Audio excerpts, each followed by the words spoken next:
ایک کمشنر چلایا کرتا تھا.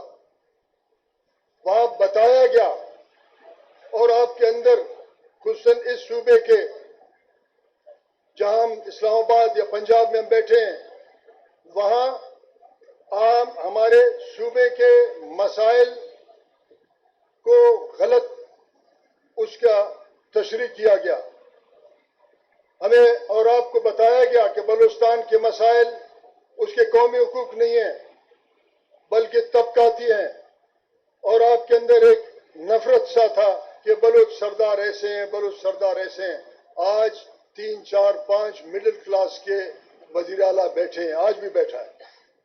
تو مسائل کو تو حل ہونا چاہیے تھا اگر طبقاتی تھا, مسائل کو ختم ہونا چاہیے تھا اگر طبقاتی تھا, مگر کیونکہ یہاں آج کل پہلے اخبارات, آج کل یوٹیوب چینلز, ISPR کے کہنے پہ ایک چھوٹے سے ایشو کو پورے بلوچستان کے اوپر ایک بہت بڑا یلغار کرتے ہیں اور بتایا جاتا ہے کہ وہاں بلوچستان کے لوگ ایسے وحشی ہیں اور یہ سارے معاملات ہیں. فیصلہ یہ کرنا پڑے گا کہ جب بھی حزب اختلاف میں لوگ آتے ہیں بلوچستان, کچھ لوگ مگرمچھ کے آنسو بہاتے ہیں ہمارے غربت پہ, کچھ لوگ ہاتھی کے آنسو بہاتے ہیں ہمارے غربت پہ, مگر جو الیکشن ہوتا ہے وہی political parties minus Balochistan establishment کے ساتھ ڈیل کرنے کے بعد اقتدار میں بیٹھے ہیں. اس کا ایک مثال یہ ہے کہ نون لیگ جب اپوزیشن میں تھا مسنگ پرسنز کے وہ کیمپ پہ گئے اور روتے رہے. آج ہمارے خواتین یہاں اسلام آباد پریس کلب کے سامنے بیٹھے ہیں, کیا کسی نے ان سے پوچھا کہ ریاست پاکستان کے کسی طاقتور نے پوچھا کہ آپ کیوں بیٹھے ہیں؟ یہ سوال پیدا ہوتا ہے کہ یہ خواتین کوئٹہ سے اسلام آباد آئے ہیں اور اگر کوئٹہ سے اسلام آباد آئے ان کے مسائل حل نہ ہو تو پھر یہ دلی جائیں, پھر آپ فوراً فتنۃ الہند کا ٹھپا لگا کے یہاں ہمارے قتل عام کریں گے. قطعاً کوئی بھی شخص بلوچستان کا ان تمام ڈرامہ بازیوں کو قبول نہیں کرتا. کوئی طبقاتی مسئلہ نہیں ہے, قومی مسئلہ ہے. ہمیں ہمارے قومی اختیار, ہمارا تاریخ اختیار دینا پڑے گا. ہمارے جتنے ایشوز ہیں اس کو ریاست پاکستان کو چاہیے کانسٹیٹیوشن کے ذریعے حل کرے. 2010 میں 18ویں ترمیم آئی, اس کا ایک وکٹم میں بھی ہوں, میں بھی اس کمیٹی میں تھا. ستارہ امتیاز مجھے جب دیا گیا میں نے انکار کیا. کیوں؟ راجہ پرویز اشرف صاحب زندہ ہیں, صبح 7 بجے ان کا فون آیا کہ آپ تو پارٹی کے آپ یہ ستارہ امتیاز قبول کریں. میں نے کہا یہ آپ اپنے سینے پہ سجائیں. جس کانسٹیٹیوشن پہ میرا دستخط ہے اس کو بدترین پامال کر رہے ہیں آپ بلوچستان میں. اس کانسٹیٹیوشن کے دھجیاں آپ اڑا رہے ہیں بلوچستان میں, تو پھر میرا کیا بنتا ہے؟ ہاں, پھر اس کے نتیجے میں یہ ہوا کہ اسٹیبلشمنٹ مسلسل ہمارے اس جمہوری عمل میں میرے اور میرے ساتھیوں کا دخل اندازی کرتا ہے. 2018 میں الیکشن جیتا. آج 6 چیف جسٹس ریٹائر ہو گئے, پتہ نہیں دنیا کے کائنات کے کس کونے میں گئے. میرا فیصلہ ابھی تک 2018 کا نہیں ہوا. کیا پولیٹیکل پارٹیز کی ذمہ داری نہیں ہوتا کہ اس کانسٹیٹیوشن کے تحت وہ یہ فیصلہ کرتے اس اسمبلی میں کہ شفاف الیکشن کا طریقہ کار کیا ہونا چاہیے؟ پوری دنیا میں شفاف الیکشن ہوتا ہے. ہمارے بیرسٹر صاحب نے تو کہا 1.5 ارب لوگوں کا ایسا الیکشن فلانا, یہ 1.5 ارب لوگ ایک باقاعدہ طور 15 لاکھ پولنگ اسٹیشن باقاعدہ طور پہ ان کے پارلیمنٹ نے ارتقائی عمل سے اپنے پارلیمانی نظام کو, اس آئین اور قانون سازی کو انہوں نے ٹھیک کیا ہے. کیا کسی پولیٹیکل پارٹی نے آج والا ہو یا کل والا ہو یہ فیصلہ کیا ہے کہ عدالتی نظام پیچیدہ اور جانبدار ہے, اس کو ٹھیک کرنے کے لیے ہم کیسے کریں؟ ہاں, یقیناً یہ آپ کہیں گے کہ ہمارے پاس 2/3 نہیں تھا, ہم پارلیمنٹ اور ہم اس آئین میں امینڈ نہیں کر سکتے تھے. کیا آپ لوگ ایکسٹینشن کے اس قرارداد پہ, اس قانون پہ متفق نہیں تھے؟ وہاں تو آپ کو اتفاق نظر آیا. جنرل باجوہ کو ایکسٹینشن دینے کے لیے تمام پولیٹیکل پارٹیز 100% جو پارلیمنٹ میں موجود تھے وہ سب موجود تھے, انہوں نے ووٹ دیا اور وہاں متفق تھے وہ سب. کیا یہ جرم نہیں؟ کیا خود احتسابی ہمارا نہیں بنتا حق کہ ہم اس ایکسٹینشن میں سب متفق تھے؟ کیا یہ نہیں ہوا پاکستان کے اس آئین جس کو ہم بچانے کے لیے آج جمع ہیں، اس کے تحت آپ کا chief of army staff defence ministry کا ماتحت ہے؟ اس پارلیمنٹ میں بیٹھے ہوئے لوگوں نے کسی نے پوچھا ڈیفنس منسٹر سے، وزیر اعظم سے، کہ آپ کا چیف آف آرمی اسٹاف کس کی اجازت سے، کون سا فارن پالیسی ہے کہ وہ جا کے ایک غیر ملکی صدر سے 2 گھنٹے ملاقات کرتا ہے؟ کیا آپ کسی نے پوچھا؟ کسی نے پوچھا؟ ہاں، اس آئین میں آرٹیکل 9، آرٹیکل 10A بلوچستان میں مکمل طور پہ پامال ہو رہا ہے۔ یہاں یہ آئین ہمیں ہماری جان کی حفاظت کا گارنٹی دیتا ہے۔ آج ہمیں کسی دہشت گرد سے خطرہ نہیں ہے، ریاست پاکستان کے اداروں سے ہمیں خطرہ ہے۔ ہمارا کیا گارنٹی ہے عزت کا، ناموس کا، وقار کا، جائیداد کا؟ ہمارا کوئی گارنٹی نہیں ہے، مگر ہم اس لیے آئے ہیں کہ ہم اپنا فرض ادا کریں کہ آنے والے دنوں میں تاریخ ساز جب تاریخ دان بات کرے گا تو یہ ہم سے پوچھے گا کہ آپ نے اس وقت اپنا کیا کردار ادا کیا۔ پولیٹیکل پارٹیز اقتدار میں ہیں یا اقتدار سے باہر ہیں، کہیں نہ کہیں سہولت کاری کیا ہے۔ آج بدترین حالات اس سہولت کاری کے نتیجے میں ہے۔ ایک وزیر اعظم جی ٹی روڈ سے لاہور تک مجھے کیوں نکالا؟ دوسرا وزیر اعظم کراچی سے حیدرآباد، حیدرآباد سے کوئٹہ تک اور کوئٹہ سے اسلام آباد تک مجھے کیوں نکالا؟ تیسرا وزیر اعظم آج جیل میں ہے۔ آج ہم اپنے بدعمالی کا، خود غرضی کا، غیر سیاسی عمل کا سزا کاٹ رہے ہیں۔ اس ہمارے سیاسی پارٹیوں کا بدعمالی کا سزا عام لوگ بھی کاٹ رہے ہیں۔